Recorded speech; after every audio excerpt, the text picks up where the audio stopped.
excuse our company director and sends his best regards, who's traveling. Therefore, I'm stepping in. You paid a hefty price, and now you have to listen to me. I'm sorry for that. Nonetheless, of course, a word of thanks for the organizers of today's event, particularly the HIV and Wellbeing Group, but also the DEI working group here within GIZ. Why are we actually doing this? June is universally recognized as Men's Health Month, and this international campaign aligns well with GIZ's well-being ideals, as it also seeks to raise awareness and address the silent epidemic of male depression and suicide, therefore a very important topic. Today, basically, what are we trying to do? We seek to raise awareness on society's stigma to normalize men expressing vulnerability and seeking help without feeling judged. Let me maybe start with a personal note, because I'm also wearing the Bafana jersey today, and I was thinking, okay, obviously it's the kickoff of the World Cup today, and I felt, okay, how can we actually link these two things? And I was wondering a bit, because obviously I think a lot of people would associate football with men's strength, men's power and whatnot. At the same time, I thought, okay, what is actually a space where also men seek to express quite a lot of vulnerability, sentiments, etc. And I thought, okay, the football pitch actually could be a good example, because you see men, players, fans crying on the pitch and off the pitch, which is quite an interesting thing. At the same time, it's also somewhat marketed, it's highlighted, and I think outside of the football pitch, it seems to be quite opposite to that. Huh? I mean, men's vulnerability is something that's not really shown, that's probably not really accepted, and I thought maybe that's something also we can think about. At the same time, what I also feel is important, even though, let's say, I don't want to praise football too much, because it's also a space where a lot of men are not, particularly on a professional level, do not feel welcome to, for example, express their sexuality, particularly if it's not heterosexual. So therefore, it's also not everything is fine when it comes to football. Nonetheless, I think that also brings us to today's topic when it comes to male emotions. Of course, at GIZ, I think we're committed to the well-being of our staff, for a workplace where our colleagues feel safe, feel heard, supported, and included. And of course, well-being and psychological safety are really essential for employment engagement and also for our entire workforce here. Through our policies, HR well-being policies, we seek to support these mechanisms, and of course we continue strengthening that culture within our organization, because it's very essential. So why does this actually matter for all of us? Many men have, obviously, and I think the colleagues will tell you much more than I will, have been raised with these societal expectations, making it difficult for them to really speak out, express their sentiments, their feelings, or even mental health challenges. For men, basically, strength is often associated with silence. And in reality, however, resilience should also include and recognize that men would also seek that support, and that's also essential for them. To really get that support. But it also leads to the fact that when we raise our children, I think it's also a very essential topic, not only for men, fathers, mothers, etc., that we are also a good example when it comes to our children, that we also express and raise our children in a way that it's normal, it's accepted to also express feelings. Therefore, seeking support should also be recognized as a sign of strength, self-awareness, and resilience. Today's focus, our speakers, I think, will guide us through the program, will give us more insights into this topic. We will jointly explore mental health stigma, emotional resilience, healthy coping mechanisms, navigating relationships and communication, accessing support without judgment. We therefore aim to provide you some insights into this topic and hope that we can basically start a discussion on this one. Let us therefore actively listen, participate to our speakers, and also reflect how we can contribute to that topic. Therefore, also let us be mindful of each other. Let's continue raising this topic.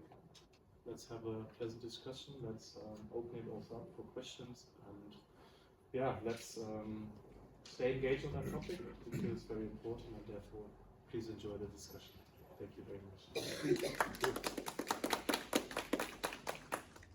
Right, thank you very much.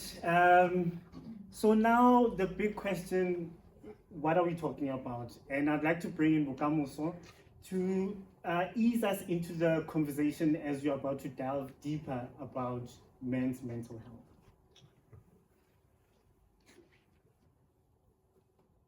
I think Andreas brought a very important topic to the fore, football.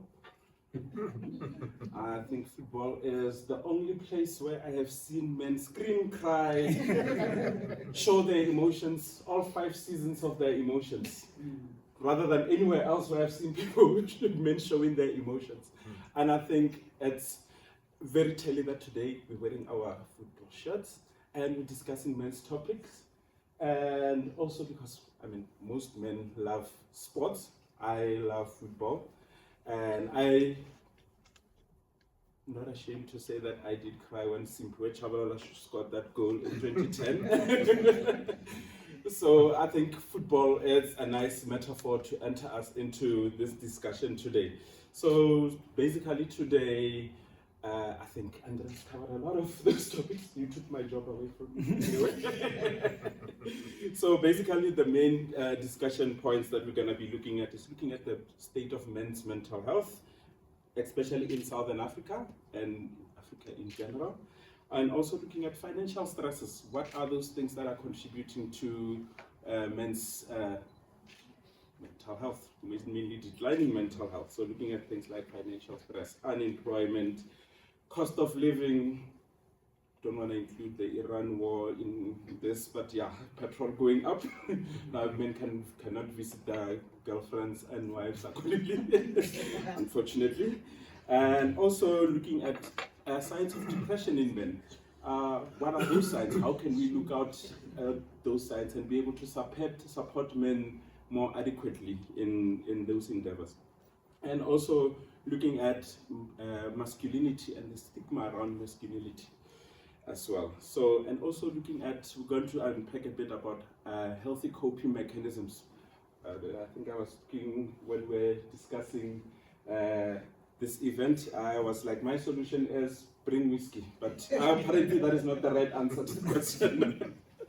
So just to start leading you into the conversation, I want to ask the speakers here, what really brought you into the space of men's mental health?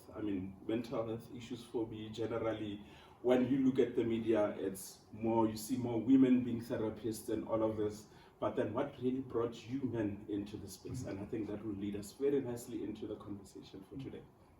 Thank you very much. Before you answer,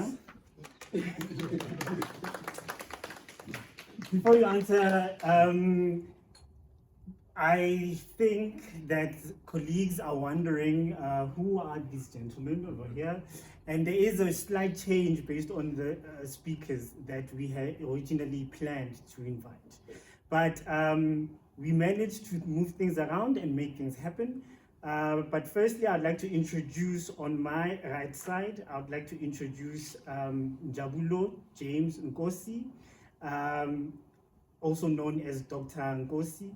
He's a soulful, inspiring individual who is an author, an award-winning speaker, certified life coach, and a Toastmaster, who electrifies audiences with a dynamic blend of faith, purpose, and performance.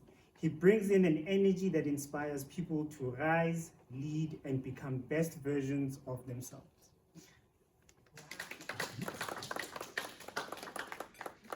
And then next to Njabulo, my apologies. Next to Njabulo, please meet Craig Wilkinson, an author, a South African author, an award-winning social entrepreneur whose powerful mission is to heal the world by healing men. As an inspirational speaker and a pioneering dad coach, Craig passionately equips men to embrace true masculinity, authentic fatherhood, and leadership roles that transform not just families, but the entire communities.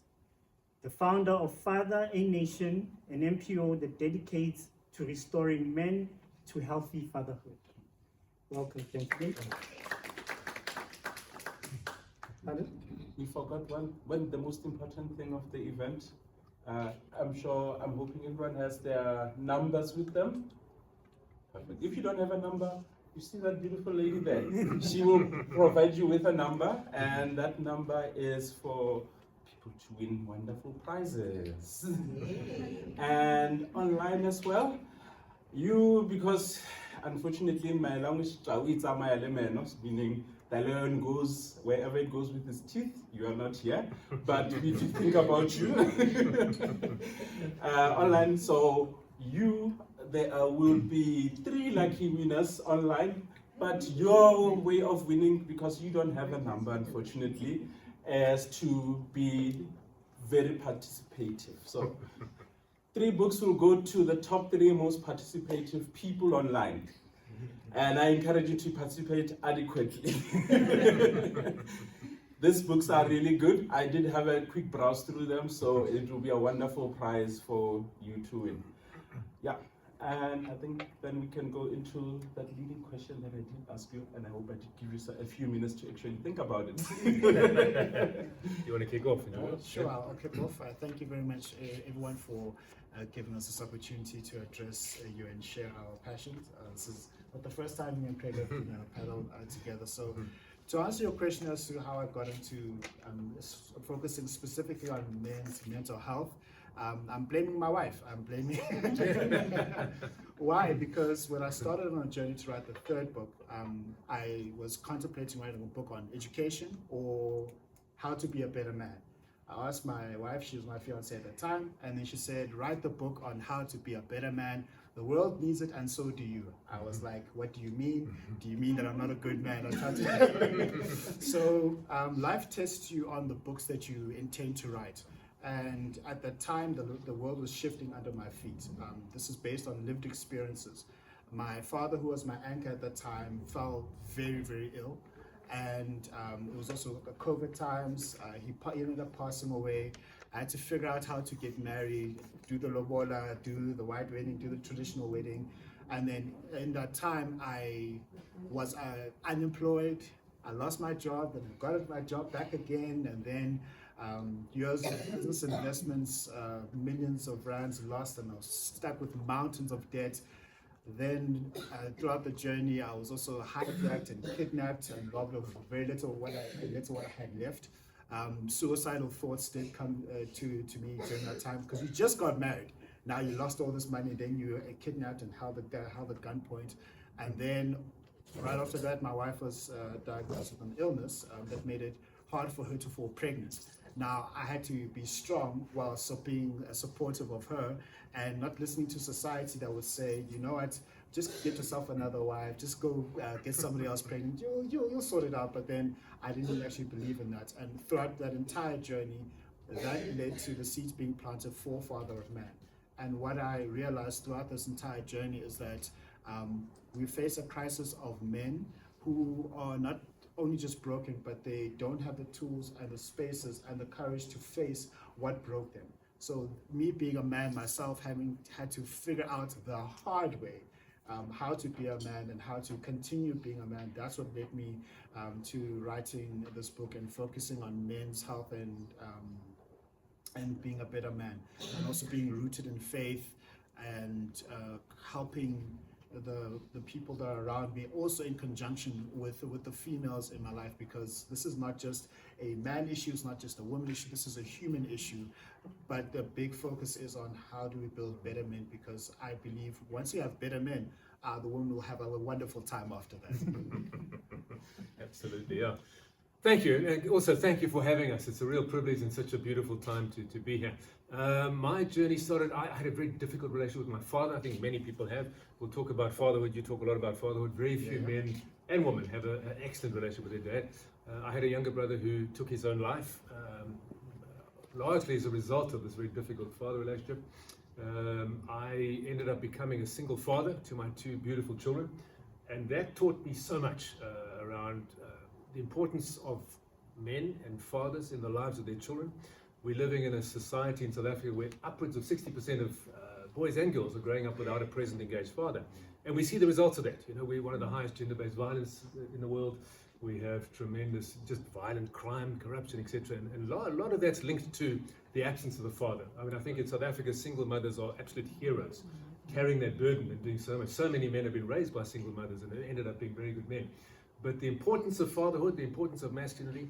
We're also living in a society where masculinity has been demonized for many, many years. You know, we have hashtag men are trash. We have the whole concept of toxic masculinity. We have a serious backlash against men. So I've written 3 books, the first 2 on fatherhood, my journey as a single father.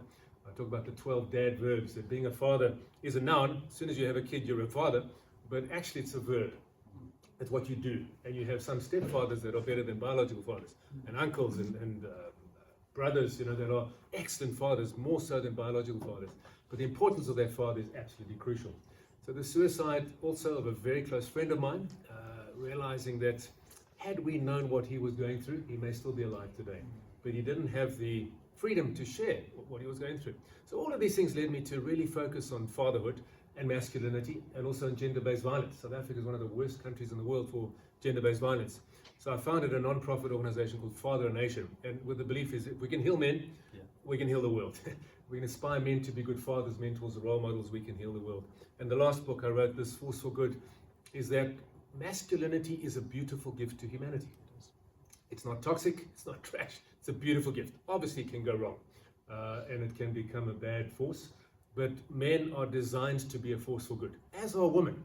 But this book really focuses on how do we grow men to be the best they can be? How do we deal with our childhood traumas? Because very few of us as men and women, let's be honest, none of us arrive at adulthood completely whole. The journey from child to adulthood is fraught with challenges, you know, and a lot of us just carry those challenges. How do we deal with those? Women are far better at dealing with those. You know, two women will meet each other, and within an hour they know everything about each other. The tears might even be flowing. You know? I'll meet Bokamosa, and 6 months later, all I know is he supports Chiefs and I support Pirates. You know? I mean, it's really good. So the ability to be emotionally literate is so crucial for us as men. So yeah, that's my journey. Great. This is quite eye-opening. Njabulo, you mentioned that we face a crisis of being a man. Mm-hmm. And I was asking myself, why is it important for men to openly talk about their emotional well-being as men are in a crisis? It's very important for men to be open about their emotional well-being because we tend to not talk. And being vulnerable is often seen as being weak. And men have been socialized since you're very young that you need to be a boy, be a man it up, suck it up, don't be soft, don't cry. And unfortunately, not even unfortunately, we men are still human beings. We still go through an entire gamut of emotions. I mean, just watch the final day of the PSL where Pirates finally won. Right? Well, you should have seen the men that are there. And when you suppress your emotions, they're going to show up in an uglier way. I mean, that's why you've got a lot of gender-based violence that's actually occurring, because men are angry and they don't have healthy ways in order to show what their anger is. And they're going through a lot of moments of sadness, and they don't have healthy ways and tools to show exactly how sad they are. And if you're not able to express an emotion, how can you heal from what the emotion is causing you? And how can you raise a nation of boys? How can you be a proper father if you yourself cannot manage the emotion, name the emotion, label it, and have a satisfying response to it? Because you are going to be angry, you are going to be sad, you're going to experience grief, you are going to be hurt, you are going to go through this thing that they call life. And it's very important that men are told it is okay to cry. As Kalen song, it's an amazing thing, because once you're able to cry, the grief that you're carrying is now expressed. Now, my father always used to say to me when I was angry, and I used to have, sibling rivalry with my sister, and I almost came close to, and he was like, umfazi agashai, which means you never put your hands on a woman. Rather go outside, go kick a ball, go hit the wall, but a woman is never touched. And why is it that many men are expressing gender-based violence? Why? Because of an emotion that's called anger. And you don't know what to do with this emotion called anger. When you're angry, what does it mean? A lot of men don't know what it means. Or what anger is, it is a call to fairness. What anger is, someone did something to me or someone that I love that is unfair. So there's 3 steps, like in terms of a practical method that you can use for all the men here, also the women here, when you're going through what I like to call negative emotions, because you're going to go through negative emotions. You label it, because you cannot confront something you cannot name. Because when you can name that you are angry, don't say that I am angry. You will say I am feeling angry. You are not anger itself, because once you identify with anger, that's going to be your identity, that's going to be your life. Say I am feeling angry, I'm feeling irate, I'm feeling vus, if there's a lack of a better word. Then next, find out the root cause. Why are you angry? Because when you can start looking at the root cause, why are you angry? Pirates won the league, okay, fine. Chiefs lost, or I just became unemployed, or there's no electricity. Then once you know what the root cause is, find a positive, satisfying response. Because a lot of men that I've spoken to, they'll be angry because they're not employed anymore. And then they're angry about that, and then their satisfying response is to go and to beat their wife, or they'll go and become alcoholics, or they'll go and start suicidal ideation. But that's not a positive method for you to deal with your emotions. So it's very important for all the men here. All the men here, raise your hands. All the men. About daughter. Say after me. It's okay.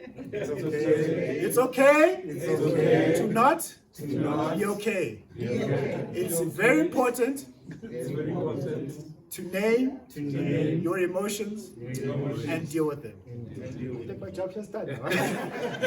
So once you have those practical tools, you can use them on a daily basis, because we're losing far too many men who are dying inside to their emotions. You are still someone's father, you're still someone's brother, you're still someone's son, you're still someone's uncle, you are still important to someone. It's okay, yeah. So it's very important from a young age, up until when you're 30, 40, 50, 80, 90, to on a constant basis to be able to express your emotions, because once you express your emotions, you'll be like, actually, I don't need to go and do destructive things. So that's my answer to that. That's quite valuable. Devin? I have a question. So one of the things is that I've realized is that men really feel alone in this whole mental health space. But I would like you to sort of contextualize it for the men. Like, what is that crisis looking like, especially in South Africa? Well, what are like the numbers, if you have any, in your experience with the men you've worked with? Sort of how many are experiencing such challenges, so that other men can sort of see either they are alone or they're not. I'll answer that, and then Craig, you can also. Go for it. Cool. So men are 4 times more likely to commit suicide than women. 4 times more likely. That's global. It's global, 100%. And from the people that I've spoken to, 1 in 3 men. So I'll be in a room, or I'll be in an event that I throw for 4 men, and I say, raise your hand if you're feeling lonely. 1 in 3 men are feeling lonely, right? And that's only the ones that are honest about it. Those are the ones that are honest about it. So when you look at basic numbers like that, we definitely have a crisis, and it's not great, it's not fun, but the crisis is not knowing. The crisis is not knowing that you are not alone in you feeling lonely. You are not alone in you being unemployed. You are not alone in feeling the way that you feel. There's one of the initiatives that I have is called a Whiskey and a Bride Chat. I think I like that. You like it? It's a Whiskey and a Bride Chat exclusively for men. A lot of women want to say, we want to come and do the catering and look up the talent. No. It's just for the men. So it's a safe space for them to go and talk. And in those sessions, you'll find out that there are 2 main reasons that men are really going through the pain they're going through. One is work, they're losing money, they're unemployed, or they're facing financial challenges. And two is women. When I say women, it's some men, their wives leave them with their child so that they can go live their best life. Some of them, the women are plotting and scheming their death so that they can get their life covered. So when you're in I didn't know it was a real thing, but it's a real thing. So when you're in a room like that and He's nodding. so when you're in a room like that and you can see that, okay, he's going through unemployment, he's losing business, he's feeling suicidal, he had a bad relationship with his father, then you realize that you're not alone in the pain that you're actually going through. And you can identify with another person. For example, like, okay, Craig is a dad. I just also became a dad. I can have a conversation with him. Postpartum depression also hits men. Trust me, I gained a lot of weight during my pregnancy, but then I realized other men are like, oh, this is how I also actually felt.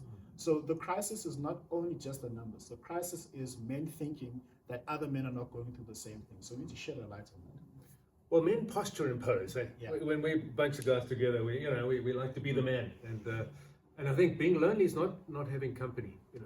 You can have a lot of company. I mean, we can go and watch a game together, drink a beer together, and be surrounded by bonhomie and cheerfulness. But I can be dying inside because he doesn't know me and I don't know him. And I think that's the key. Lonely.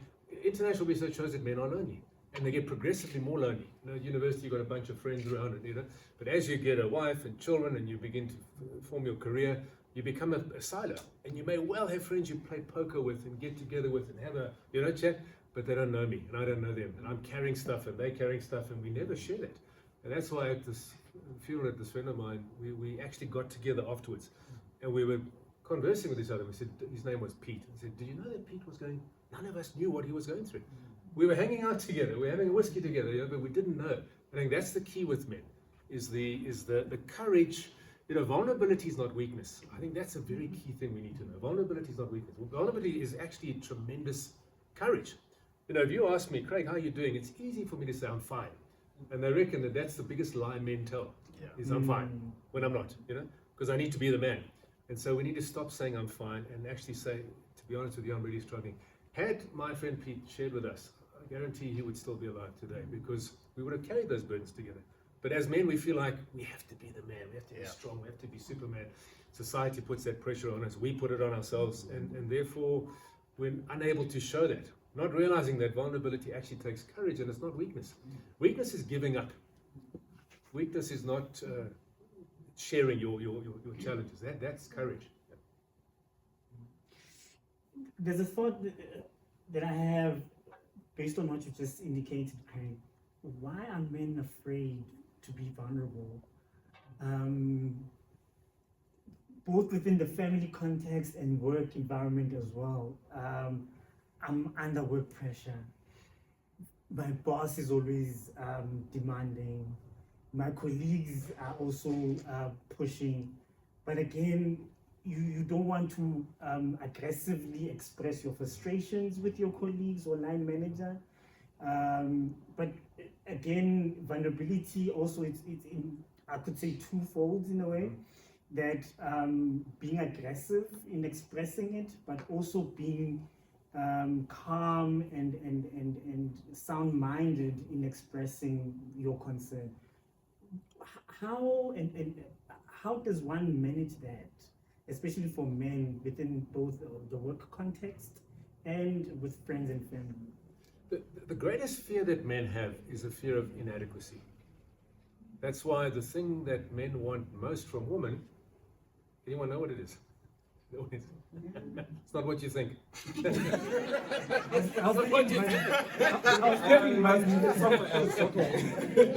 The thing that men crave most from each other and women is respect. Because respect gives a sense of, I've got what it takes. Yeah.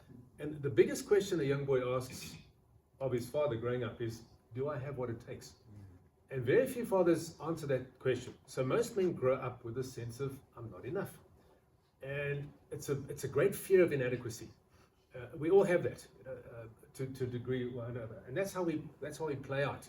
If I feel inadequate, I need to prove myself. So a man who grows up very well fathered, very well mothered, who's been affirmed and validated and they know their identity, doesn't generally have those kind of fears, because he has a sense of, it's okay for me to show vulnerability because I know that I'm enough. But a man who feels like I'm not enough, and we all struggle with that to some degree. I guarantee you, the two of us, we do a lot of public speaking. Every time you get up to do a talk, there's a bit of anxiety, and anxiety is rooted in, do I have what it takes to wow that audience? You know, when we get married, we have, do I have what it takes to be a husband? Do I have what it takes to be a father? When I get promoted to the new job, do I have what it takes? When I enter a new relationship, there's a concept called the lonely supermodel. You get beautiful women that are totally lonely. Why? Because men are scared to approach them because they feel like they're out of their league. So that sense of inadequacy drives a lot of men's behavior, both negative, because we revert into anesthetics. We go, you know, when I drink, I feel better. When I'm watching porn, you know, let's be honest, guys, there are lots of addictions that guys have. I feel better when I'm you know, working hard or whatever. I feel like I'm adequate. So this fear of inadequacy is a deeply rooted pain that men have. Then you add that to the societal expectations of men. You know, there are lots of songs. You know, there's no rent, there's no love. You know, there's a lot of I mean, there are a lot of songs like that put pressure on men. You know, unless you're performing, you're not the man. So you couple this sense of inadequacy with the pressures that society put on us. And I'll say one more thing about mental health, which is so crucial, that the most important relationship you and I have is the one we have with ourselves. It's the internal dialogue. And oftentimes the words of your parents and peers as you grew up become your internal dialogue as an adult. And one of the key things is to look in the mirror and say, well, what am I telling myself? What is my relationship with myself? Do I need to, whatever my addiction is, it's food, you know, do I need that thing to comfort me to feel good? Or am I able to sit quietly without the cell phone, without any interruptions, and actually be at peace within and of myself because my internal dialogue is healthy? And then that's really a goal that all of us should have. I think going from that conversation, I have something that I've always wanted to understand. How do we, as society, as husbands, wives, not husbands, as wives, and kids, and friends, and family members, how do we get men to feel safe to be able to express themselves, express their emotions? Including the work environment. Yes, including in the work environment. Yeah. I'll jump in, then I'll go to I'm looking at you, Look, the research is very clear that men and women are punished in organizations for different things. So men are punished for being soft and caring and vulnerable and emotional. They're perceived as less, less able to lead. They're perceived as less responsible. If you come into my office and you start crying, man, it's very hard. I don't know how to deal with it because you're a man. If a lady comes in, you kind of almost, it's okay, So men are often punished for expressing the very emotions we want them to, loving, caring, giving. And traditional organizations are very bottom line driven. So it's about, I don't care about you, I care about the results you produce. So there's a lovely philosophy of hard on standards, soft on people. We have high standards, but we care deeply for our people. We realize that our people need to produce those standards. Women are often punished in organizations for being too assertive. Isn't that strange? We want women to be assertive and strong, but often when a woman is assertive and strong, we call her bitchy or, let's be honest, we do. So this aspect of the environment in which we operate, it definitely has expectations on men and women. What we want is assertive women, and we want caring men, don't we? We want both of those things. So we should create an environment in the organization in which we can. For a wife, it's very important for, we men are strange. If I'm doing a DIY project, and my wife comes along and says, "Hey, Craig, shouldn't that screw go there?" It drives me nuts. Because she doesn't believe in me. She doesn't trust me. I get the sense that I do know what I'm doing. Get out of here. I don't. And it's the ability for a man to feel safe and secure in whatever he says to his wife, he'll still be respected as a man. That's how wives can do it. Look, obviously, if a man doesn't deserve respect, don't give it to him. Hold him to a standard. But that respect and that, the questioning of and the demeaning of the self-esteem is very can be very destructive to a man. Realizing that all of us are on a journey to get to the point of saying, I'm okay. I don't have to play the man to be the man because I am the man. And that means I can be soft and caring. I don't know if you've got anything. Yeah, also to add into that, like we, men and women have got different values innately. How you show love to a woman is by telling her, I love you. This is me looking in the household context and we move to the organizational context. At home, how a woman registers that you love her is for you to tell her on a consistent basis that, baby, I love you, and also show her the love. She wants flowers, the chocolates, the cliches, but they cliches because they work. Sincere cliches. They're all sincere cliches, yeah. It mustn't just like you mustn't say every Friday I'm just going to send you flowers just because it's Friday. I mean, it must be really thought out. And so love is a language of a woman telling her that you love her and sincerely show her that you love her. Men, you telling us that you love us almost doesn't move the needle. What moves the needle for men at home is, my man, I respect you. I value you. I value your leadership. I trust you. Where do you want us to go? How can you lead me? How can I help you? How can I help assert you? For example, when I went through a financial downturn, the best thing my wife did for me, she said, it's okay, honey, we are going to figure it out. I believe in you. You've lost this, you can make it back again. So respect is the language of a man. And part of women showing the respect to a man is when a man says, I need emotional space. When he says, I need emotional space, please give him the emotional space. What does that look like? Give him a whiskey, give him wine, give him just a glass of whiskey or wine or juice, and then just say, I want you to just talk without any judgment. I'm still going to respect you regardless. Now I am freer to open. Now I'm free and open to chat and talk. It's safe. So at a home context, that's what the women and also the children can do for their men at home. Because I come back from the office, I'm fighting wars, I'm organizing things, it's difficult. And then now when I finally get the chance to come back home, I need a safe space where I can really engage with my wife. So the language of love for men is respect. In the organizational context, you were 100% on the money that we get punished for different things.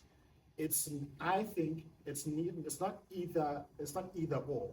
It's not that you are either soft and caring or assertive. It's always contextual dependent. If this building was to start burning down now, there's no let's be soft, let's be caring. Hey, like we need to go that way, we need to go out and we need to leave. It's also situation dependent.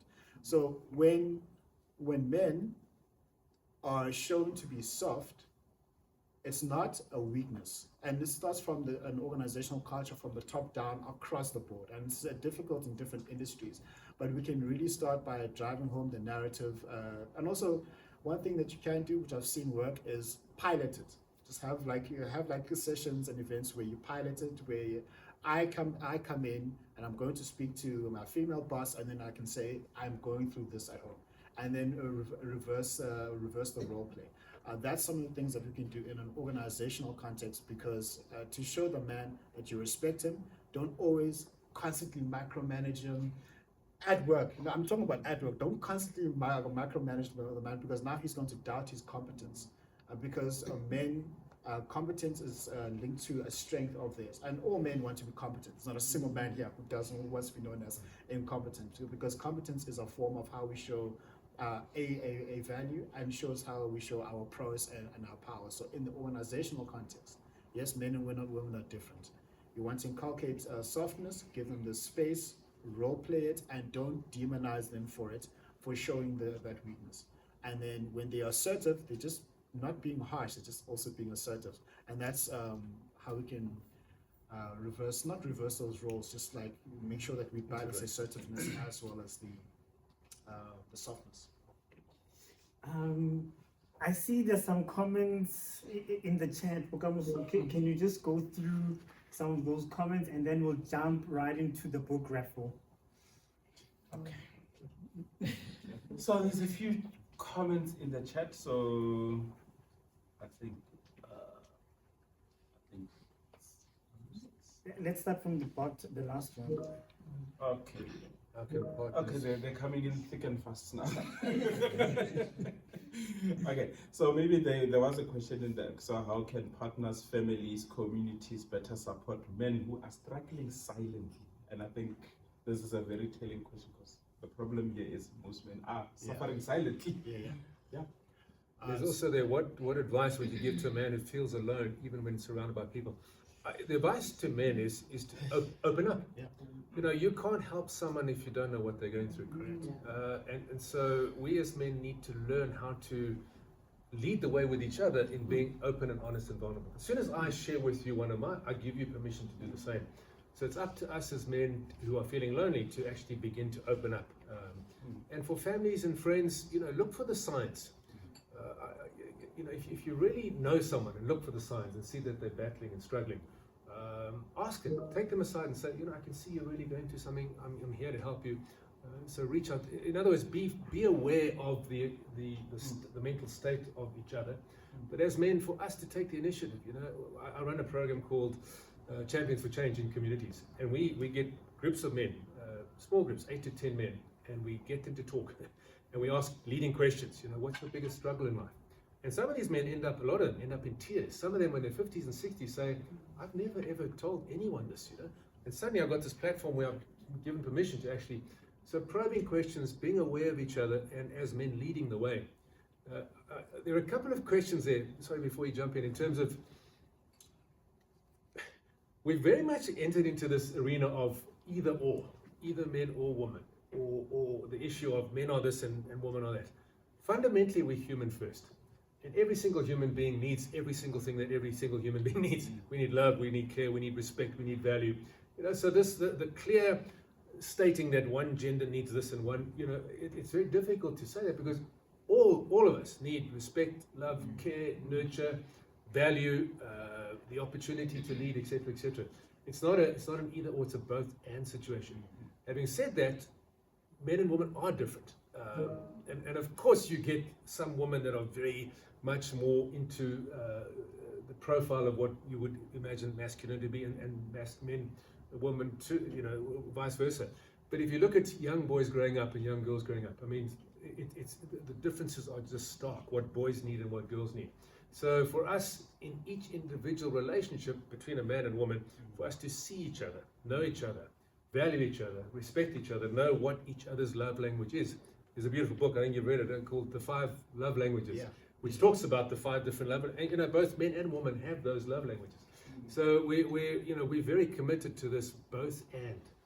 Human first. Before I'm a man, I'm a human being. And that's my primary identity, and that's yours, and that's our primary value. And every human being needs all of those different things. But there are some differences. And you know, when we co-create together, that's when the world really works in a beautiful fashion. 100%. It's a very interesting question there for me. What would be the best way to handle a situation where someone has opened up about having suicidal thoughts? Correct. So this is very personal to me because I've been that person who's had suicidal thoughts, and I came close to a completed suicide. I know people like to say, there's a term that says successful suicide, but that's not, we don't want you to be successful in that endeavor, so it's not success. It's not success. A completed suicide. So the first time I had suicidal ideation, I was in my teenage years, and I went over to my mother and I explained, I'm feeling suicidal. And for her, she couldn't understand because you have a roof over your head, you've got food, you've got clothes, you go to a good school. So she didn't know how to handle that. So in varsity, we were part of a wellness program, we were wellness leaders, and there were a lot of suicides that are happening on campuses. So they had a program called like a wellness program, and they answered this question directly. So when someone has opened up to you about having suicidal thoughts, first and foremost, you must know that it's a very brave step that they've taken, and it can be heavy on you. When they're opening up to say, I'm feeling suicidal, you give them the space and you start asking leading questions. Don't go directly with judgment and saying, why are you feeling suicidal? You shouldn't. You've got so much to live for. Don't do it. This person's going to miss you. No. More what you use, as you mentioned, is probing. It's like probing question. Okay, so how is it that you feel? what's going on, how can we help you? Give them the chance and the time to talk, even if they talk your ear off for 7 hours. I've had a case like that where someone came to me and said I'm feeling suicidal because he found out that his father wasn't his father and his mother lied about the whole thing. That young man was broken. So I took time to sit down with him, talk with him, and I said, what are the activities that you enjoy doing? And he said, I like dancing. And I said, let's go dance. Get him out of that state, to help them to shift that state. And once you've allowed them to like shift to their state and giving them an ear to listen to, get them help, get them professional help, go with them to go give them the professional help. So it shows that you are with them and that you are partnering with them. It's just not that I'm like, okay, here's someone's number, go speak to them. You walk that journey with them, and then use this phrase I'm going to use is very important. I know it's overused, and some people don't use it sincerely. Whatever it is that you need, I am here. Whatever it is that you need, I am here. Because someone who's suffering with suicidal ideation, they feel and perceive that they're alone. And a lot of men are lonely, and if they're stuck in your loneliness, you'll start having a lot of suicidal ideation. And what leads people to go and complete the suicide is because they felt that they don't have a way out, and that the pain of them being alive would be more than the pain of them not being here. And that's a false narrative because they don't feel they've got someone else to go speak to. So that definitely helps move the needle in terms of someone opening up to you to say, I am feeling suicidal. Okay, profound response. Maybe let's open a few questions for the audience. Yeah, let's do the raffle and then, okay. Yeah. Dorothy, are you ready? Yes, I am. Thank you so much. Every one of you receive a number. I'm going to I mix them. I don't know if someone have number 30 because I had more than what we are. I might pull a number that we don't have. I'll put it one side. 30. So 30. Check your number. No, almost doesn't count. Almost doesn't count. Put it one side. Yo, guys, how do we start so bad? Number 34. I'm still close. Oh, yeah, 34. It's Sia's number. Thank you. You may give Sia his present, please. Okay. Yes. I'll reserve for Sia. It will be autographed for Sia. Number 25? No. 21? No. How to choose? Number 47? 47. No, the big numbers doesn't work. Let me do this thing.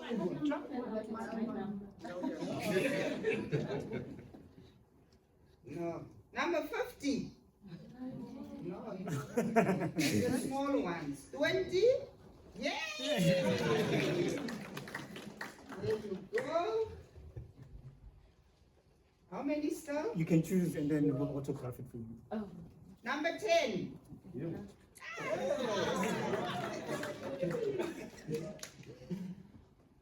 I see. Can I have one of these? Yeah. One.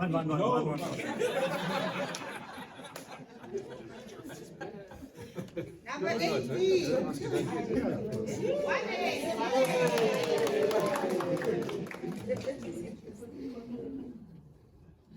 Another one? And then we'll go online. Then we go on 9. Number 13. 13. I'm 31. Honey, you're so desperate. I see. Guys. Number 60.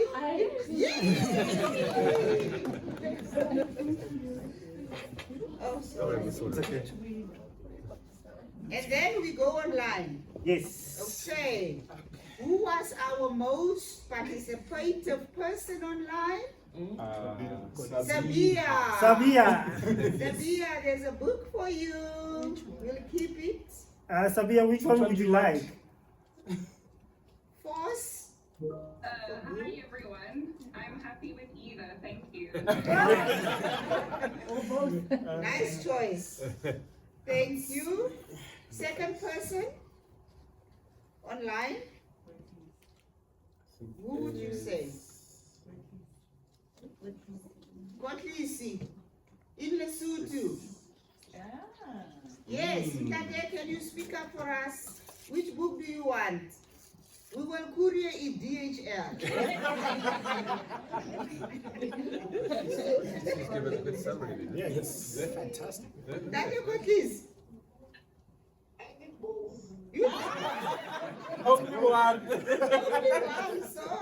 Sorry. Right, thank you Thank you very so much. much. Perfect. Will there be another round? There's still some more So books. another round. We'll see. Yeah, but there's still. Great. Yes, We've been speaking, so time to hear from you. And I will have a question for the audience, a very interesting question. Questions. So, questions?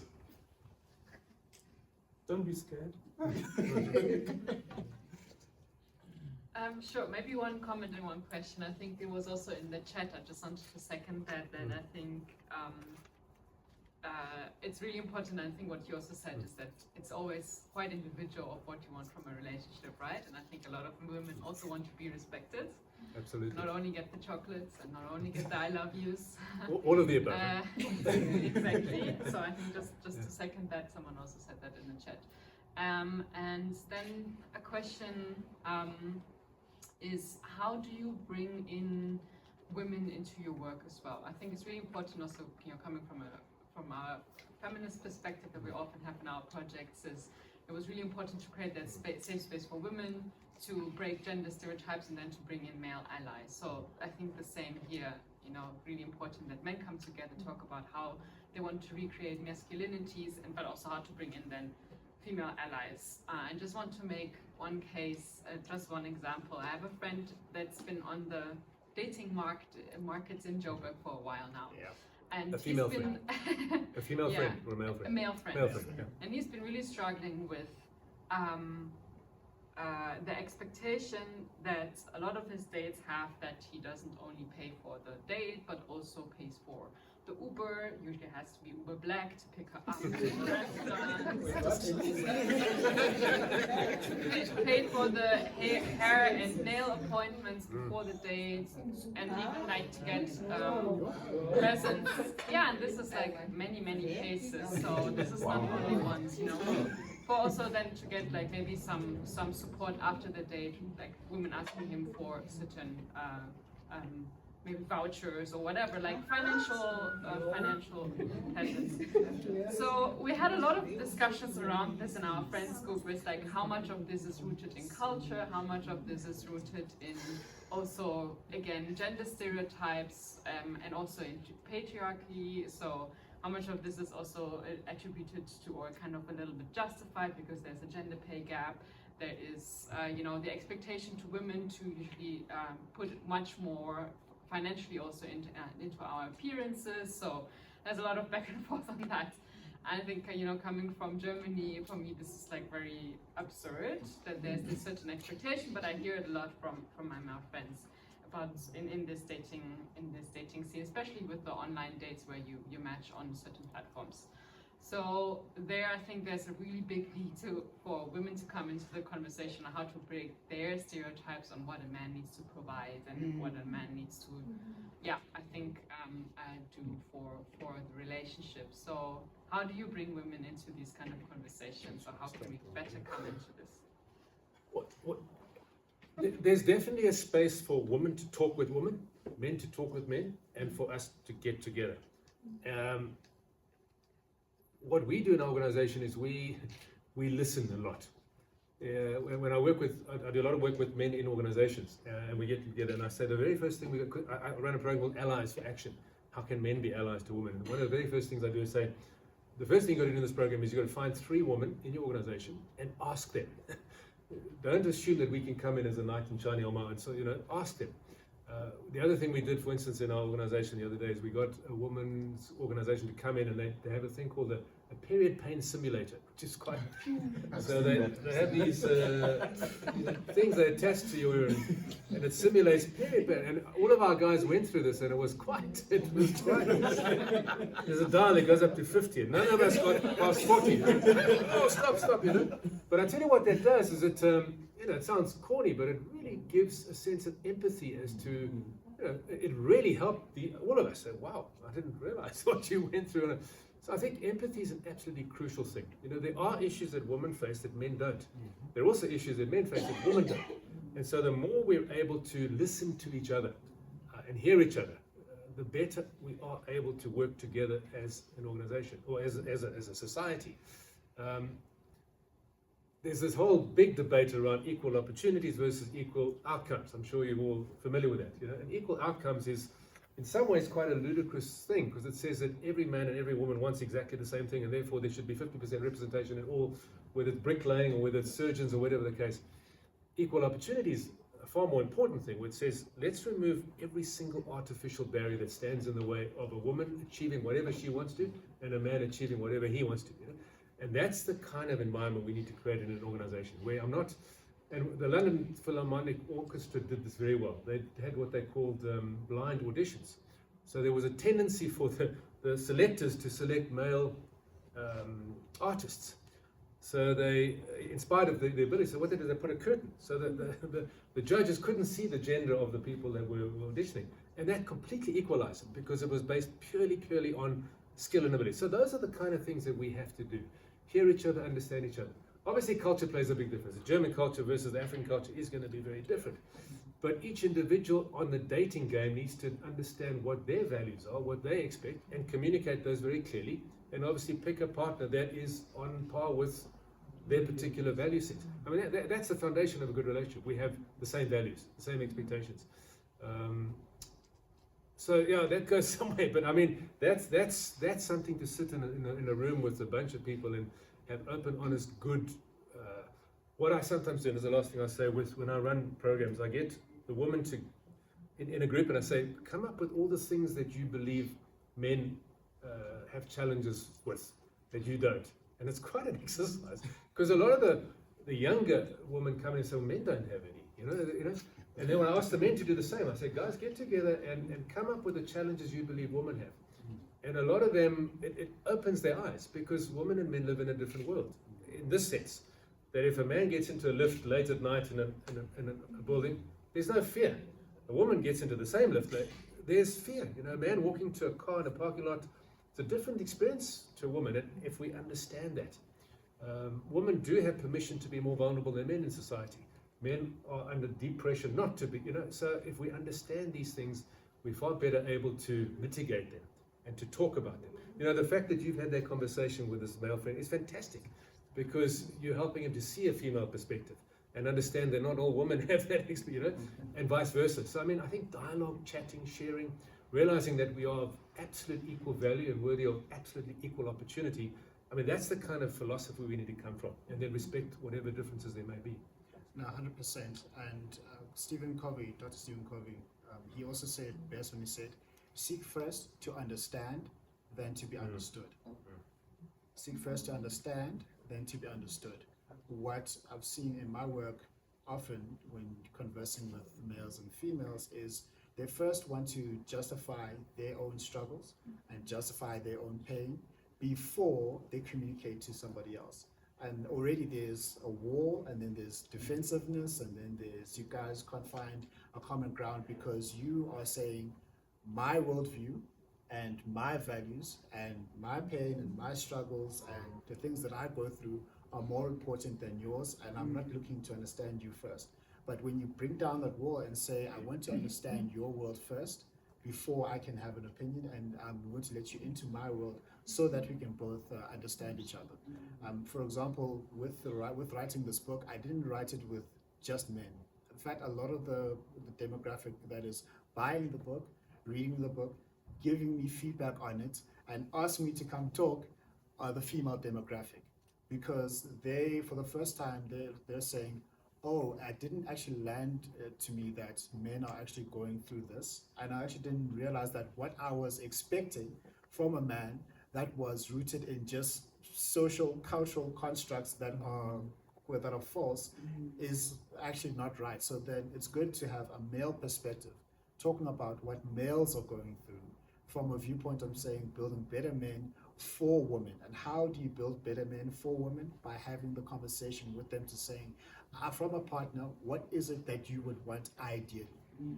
And when you go out on a date, what is it that, how would you like to be treated? So that the man can understand, because you've heard of the manosphere and the red pill and the toxic masculinity, the parts of it do exist. And a lot of boys and men have been ascribing to that because they've been demonized and pushed to obscurity by a lot of the women and the feminist empowerment. Now they're saying, okay, we've got a lot of empowered women, and then now our roles we're being demonized just because I'm a man. Now I'm a problem. So now they're going and they're consuming what I like to call not productive content. it's not productive at all if you want to build better men. And how you end up reversing that is having the open and honest dialogue and conversation with women who are being sincere to say, this is what we would like ideally from a man. So that's how you can bring them into the work and into the circles and into the research to say, we're here to tell each other the truth, and we're here to understand each other. We're not here to say whose pain is better, is worse than another, who's suffering more, who's got more privilege. Let's put that to the side and say we want to understand each and everybody's pain. Actually, the whole thing of wanting Uber Black and wanting coupons and earrings and hair done, it is very common. It's more common than not. And I was also quite shocked. I was like, how? She wants you to pay to fetch her from her house and bring her here, and then you must pay for the tips, and you must. It's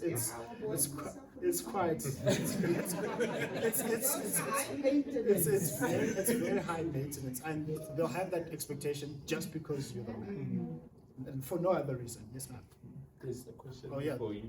You stop. Please. Hi everyone.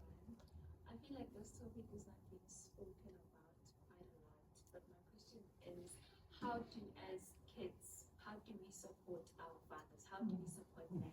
Because it's all about man, woman, but as a child, how do I say, Dad, it's okay to talk, it's okay to do whatever? Because also another thing, as kids we expect a lot from our dad, but we never give anything. Yeah. So how do you do it? Amazing. Go for it. Yeah, that's the topic of your book. I can go for it. And I see you took one of it. So one of the chapters, like one of the sections I wrote is when I grew up, I had my dad, and it's a love letter to my father, who passed away in 2020, and he was the very good father figure that I had, and he answered this exact same question. We were having this back and forth. We were watching this movie called Boys in the Hood. I don't know if you've heard of it. It's a big 90s movie. And then the Lawrence Fishburne's character, and he was sitting down with his son. And the son was just complaining. It's like, I have to do all of these chores. I have to go work outside. I have to go clean the dishes. Why is it that I have to do all these things? What is it that you do? And Lawrence Fishburne's character, who was the father, he said, listen here, boy.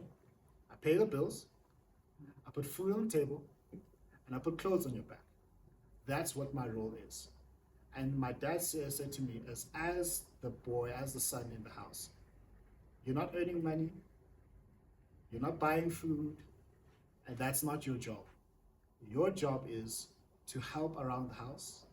Your job is to help me when I need something done. And your job is to attend to your mother, and is for you to know a child's place and to be respectful. And so what he needed from me, when he also lost there was time he also lost his job, by the way. That was really tough. And I was asking for PlayStation games. It's like, no PlayStation. He said to me, I need you to understand that we're going through a tough time. And I need you to understand that there's certain things I cannot buy for you right now. The best thing that I need for you to do is to make sure you do well academically, because that is going to be your passport to the future. So from what children can do for their parents is, one, scripture says, honor your mother and your father. You may disagree with them. You can disagree with them, but disagree respectfully, please. You can disagree with them, but honor them in the sense that you can see when they're having a tough time. You can see. And that's when you cater to their needs. That's when you take the role of I'm going to serve my parents. Where you can look at your parents and say, okay, my dad, when he comes back home, he needs water, or he needs coffee, or he needs his feet rubbed. I used to do that a lot for my father. When I saw he had a tough time, I had to put all my needs aside, forget about the money I needed for the socials or whatnot. Let me go and serve my father. Let me go and serve my mother and go listen to her. My mother also had a tough time at work, and all she needed, because she loves talking, is to just vent. So I gave her the space to vent for an hour, then she felt a lot better, and then lo and behold, she went and bought me new clothes. I'm like, wow, I should listen to you more often. So for children, is to respect their parents, is to cater to what it is that they need, and just really cater to what they need, and just give them the space for them to talk.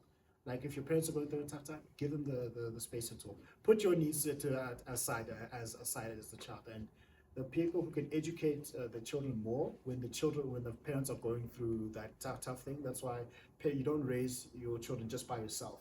You've got cousins and you've got aunts. They can also help speak to the child to say, your father needs this, your mother needs this. This is what they're going through, and it's constant education on that. Let me tell a very quick story about the impact that my daughter had on me as a father. So my daughter's now 29. In fact, she's just been, she's pregnant with twins. I'm going to be a grandfather soon. No, I'm not ready for that. But when she was 2 years old, she needed an operation on her heart. She had a small hole in one of the walls of her heart. And luckily these days it's not open heart surgery, it's a catheter that goes in. But anyway, the day the surgery came in, I said to the doctor, because I was scared, she was scared, can I take her into theatre? And he allowed me to. And she actually fell asleep in my arms with the mask over. I handed her over to the doctor. I left the room. The operation was a great success. When she came around, I was there to meet her. A month later, we were at my house having a barbecue for the Germans. And a couple of friends were standing around, and my daughter was standing next to me holding my leg. And one of my friends looked at her and said, Blythe, I believe you were in hospital recently. And she looked up at him and she said, yes, my heart was broken, she said. She said, but my daddy fixed it. I had to leave because of the tears here. But she gave me the gift of seeing myself through her eyes. And to her, I was her hero. Yeah. I fixed her heart, And then what that did to me was it made me realize, ask the question, am I that man? And I realized in some ways I am, I'm a dedicated, but other ways I've got some work to do there. So that became, and the first book I wrote about fatherhood, I talk about the parallel journey. That being a father is learning how to, the techniques of fathering, but it's also becoming the man that you want your daughter to marry one day, becoming the man you want your son. So we are our greatest fathering tools. A woman is the greatest mothering tool, and so that became so you can be a tremendous inspiration to your father by letting him see himself through your eyes. And also, just to quickly add to that, you have to look at she's bursting to credit. Yes. Just to add to that, you can teach the children that what they say on a constant basis to their parents matters a lot. For example, when my father lost his job, one of the things that my wife did, the same thing my wife did for me, I did for my father, to say, but you're smart. Your name is killer. You can go out there and kill the game. You're still the man. You're still the man. You're still the man of the house. I still respect your leadership. Mom, I still love you. I still value you. Here's the 90% I got for the test. So that affirmation that tells them, who's here as a parent? Raise your hand if you're a parent. You're a parent. Yeah. So hearing your children say to you that they love you and that they respect you and that they're following your leadership, it does a lot for you as a parent. So we can teach the kids and the boys and girls to say very big words of affirmation. Also back it up with action to honor their parents. Yeah. I was shocked when you explained your example with your male friend and the expectations of the dates. And I am still shocked. It's just something. And I was thinking while you were, describing the situation, to what, and maybe that's also part of your books, to what extent do you think social media has an influence on that? Because I just know, like my daughter and all the girls around her, they are so badly influenced by social media to create expectations on how you have to be, what you have to be, what you have to do. And I'm sure it's the same for men, because it's not only the one side, So I'm not very good at social media, but I hear it a lot, and I'm just wondering, how do men feel about all of that? What are the expectations addressed to them? Because if a woman needs to look like this, obviously, and has all the treatments, and if the expectation is also maybe cultural, I don't know, that this is to be covered financially by men. So how is social media influencing your well-being, both men and women? I'll go first. Go for it. It's massively. It's immense. That's the words I can use. It's immense, and with the advent of the smartphone and social media and TikTok, I finally found out 6, 7, like that. All of that stuff comes from TikTok. It's very impressionable to the younger generation, and also impressionable to the older generations. For example, my mother is now 70, and she's on TikTok. I'm like, my mom's on TikTok. TikToks of cows and anyway. So that's why the work that we're doing here is very important, because with a tweet, with a hashtag, with a TikTok, with an Instagram reel, you can send a message around the world very quickly and end up indoctrinating an entire generation to act a certain way simply because it sells, not because it is the truth. And that's why if the society out there is pushing out all this content to say you need to send in Uber Black and bio weaves and all of those, we also have a duty to push out similar content at scale to counterbalance, because you counter bad knowledge with good knowledge. The more, if you know better, you can do better, and the more that you are exposed to, the more your mind can change. So social media has a very big force for good, but I can make a very, very big argument that it is a very, very, very, very bad influence for other people. And not only do you see the images, you engage in these forums, you engage in the Reddits and the Facebook groups and the communities and the Discords, and then you'll find a group of men just lying to each other to saying you must just date as many women as possible, this is all women are good for. And then similarly the women get on the same subreddits or the same forums. Probably that woman that or that your man was trying to get a date with was probably on a forum of girls. It's like, no, you must pay for this and pay for that and pay for that.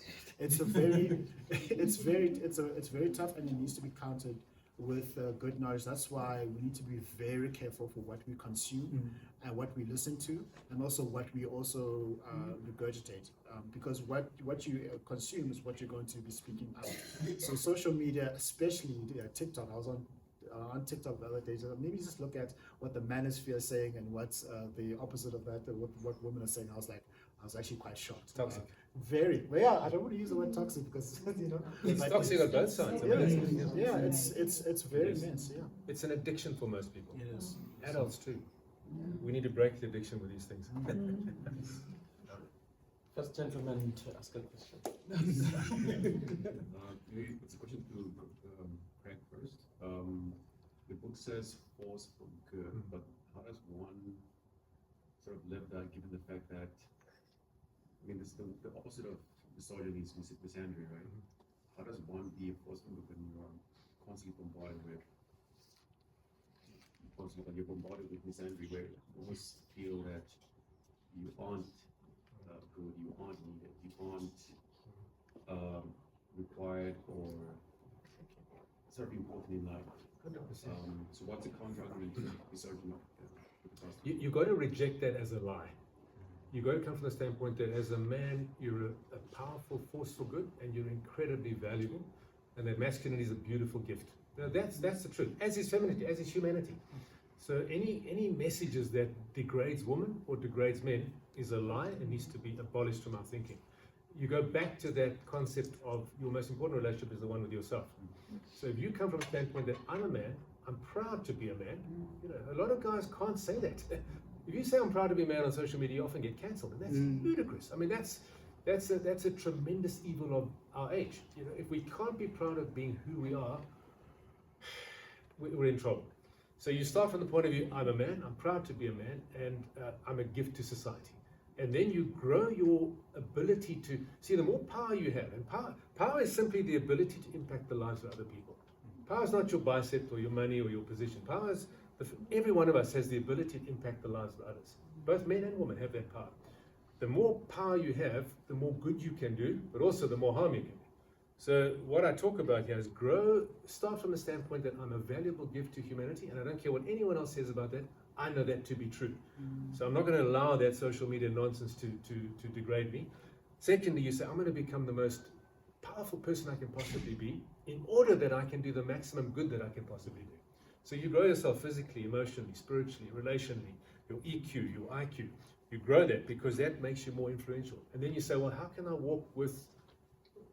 do it for good? And you walk with love, human first, equal respect for men and women, black and white, you know. And so know your value, grow your value, and then use it for good. And that's what you've got to do. That's a journey. And then surround yourself with people who believe the same. You know, if you get into echo chambers that saying men are bad, men are toxic, you know, but you can get into echo chambers that with men who say, I want to be a good man, and I want to be proud of being a man, and I'm proud of being a human being first. You know, so that's the counter. You don't have to be badgered and battered by that. It's there. You know, there's a thing called the gamma theory. I don't know if you've heard of that. It's quite interesting. Where in a lot of media, the virtues of women are magnified, and the challenges of women are diminished. The virtues of men are diminished, and the badness of men, you know, that's what you're talking about. But it's false. It's a backlash against so-called toxic masculinity, which is understandable. You know, you've got gender-based violence and abuse. You've got angry women, rightly so. You know, they're going to call men trash.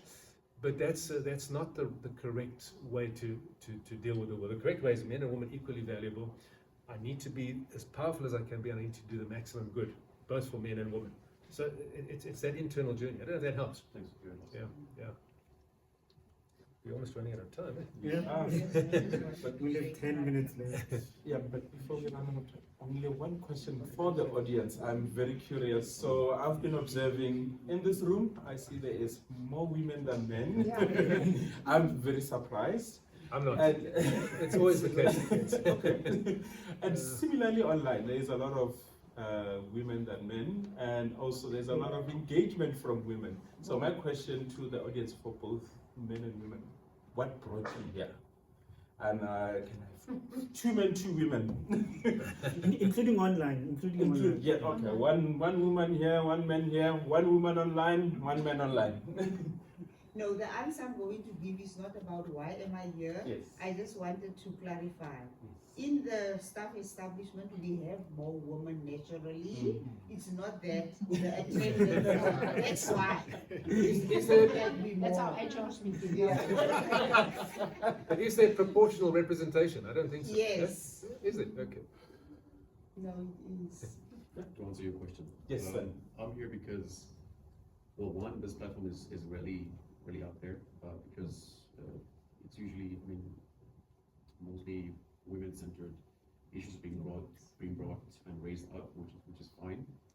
So hearing this what was being offered was a great opportunity to actually come and join and actually hear men speak about men issues that are almost subterranean, like they're hidden, they're not aired out like they're supposed to be. So really, I'm glad I came.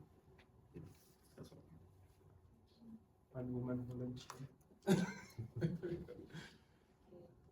would say the reason why I'm here is because I'm still young and I'm also still trying to learn. We are the future of this country, so if it starts with us, we will definitely paint a better future. And I have a question for the gentleman. My question is, are you guys good? Do you guys feel good to be married? Are you guys content with being married? Are we content in being married? Man. Right. Wait, can I just pause for a moment? You answered that question because we need to wrap. Yeah, sure. Yeah. online, Sabia.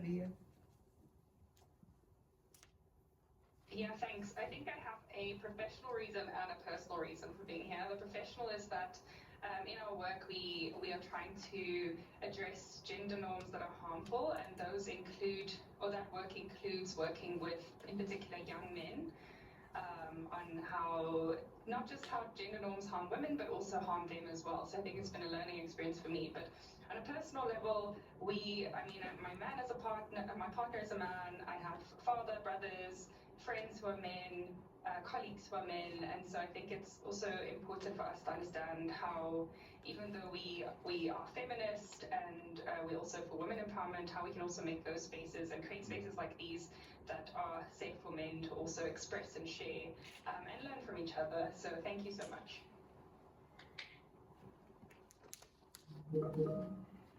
And who's next? Oh, good. Yes, please. Sorry, my apologies. Please. It is Kwetlizi online. I think what actually made me to attend is more of understanding that knowledge is not housed in one household. So we normally learn from others, we normally learn from experiences from others. Like I have indicated in the chat, the take-home messages for me, those words for me, I know personally, if I don't take a few into action, I will be a better person. I submit. Thank you very much, quickly. Okay, let's answer her question. Okay, I'll answer the question. Am I content being a man? 155% yes. Because as Craig said, it's good to be a man, it's necessary to be a man, and the role that I as a man play in society is paramount. It's very important. Taking on the responsibility for myself and other people and an organization, my family, is a very great call. It is a privilege. As a matter of fact, it's a privilege because I get to be a protector, I get to be a provider, I get to be a promoter of other people, a promoter of my wife, promoter of my friends. I get to, from a faith-based perspective, I get to be a priest, I get to be a prophet, I get to be a person that shapes the next generation, and that breaks the social norms that are out there to say that men are trash. No, men are not trash. Some can be, but men are not trash. The question that we should be asking is, how can we build better men? And I'm very proud to say I'm on the journey to be a better man and helping other people to be a better man, and so that women can have better men in their lives and that the entire world can become better. It is a privilege and I wouldn't change it for anyone. Is it hard? Yes, it's hard. Is it difficult? It's beyond difficult. Is it scary? Very scary. Is it lonely at times? Because when you're walking a path that not a lot of people choose to walk, you oftentimes have feelings of loneliness, but 100% it is worth it, and I'm very proud to do it, and that's why we're here and loving the work that we do. Me too. I love being a man, but I also love women being women. But I really get what my brother over there is saying. You know, men are struggling, especially younger men growing up. You know, when I do talks at schools with teenage boys, I say, "Are you proud to be a man?" They say, "Yeah." I said, "Would you put that on social media?" No. Why not? I'd be cancelled. You know what I mean? And that's a very real thing. You know, being cancelled for being a man is ridiculous. So yes, I love being a man because I am a man. You know, but I love my wife being a woman because she is a woman, and I love humanity because we're human first, and we need to overcome these gender stereotypes and these these negativities around it very much, and that's why we do what we do, the two of us. Yeah. Wow, thank you.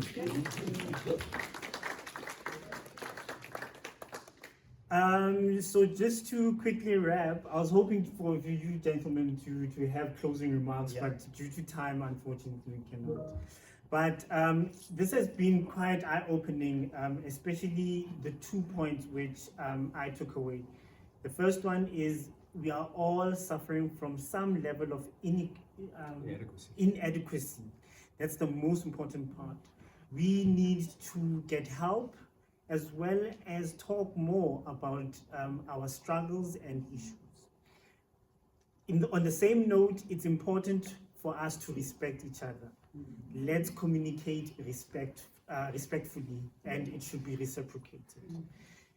Njabulo, Craig, thank you very much for the knowledge that you've shared with everyone, and we will take this conversation further. Colleagues, It was a weekend seminar in 1 hour, which is yes, indeed.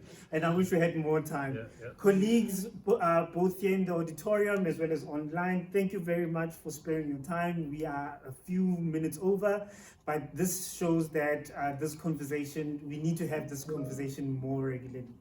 And thank you for your time and enjoy your day.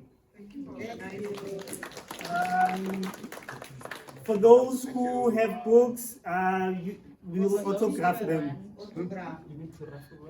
Oh, and for those who are still here, we'll raffle the books.